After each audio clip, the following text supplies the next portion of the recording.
वैशिष्ट्य आहे.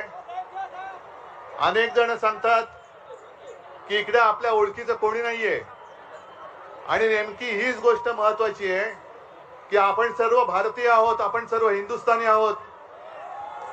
आपल्याला आपली ओळख विसरून भीती दाखवून जे राज्य करत होते आतापर्यंत, त्यांनी हे दृश्य पाहण्यासारखं आहे. मला अनेक जणांनी विचारलं, आप कुछ बात करना चाहेंगे?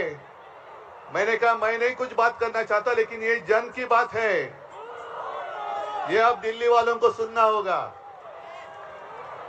मी तमाम देशभक्तांना सांगतोय की दिल्लीमध्ये ज्या पद्धतीने बेछूट पद्धतीने विद्यार्थ्यांवरती लाठी हल्ला झाला, अश्रुधूर वापरला गेला, ठीक आहे, सरकारला इशारा देतोय, तुमच्या हातात बंदुका असतील, तुमच्या हातात लाठ्या असतील, पण आमच्या हातामध्ये हा तिरंगा आहे. या तिरंग्याशी लढत देण्याची आजपर्यंत कोणाची हिंमत झालेली नाहीये. या तुम्ही लाठ्या घेऊन या, बंदुका घेऊन या, आम्ही तिरंगा घेऊन तुमच्या समोर आहोत. बघू तिरंगा जिंकतो का तुमची हुकुमशाही जिंकते.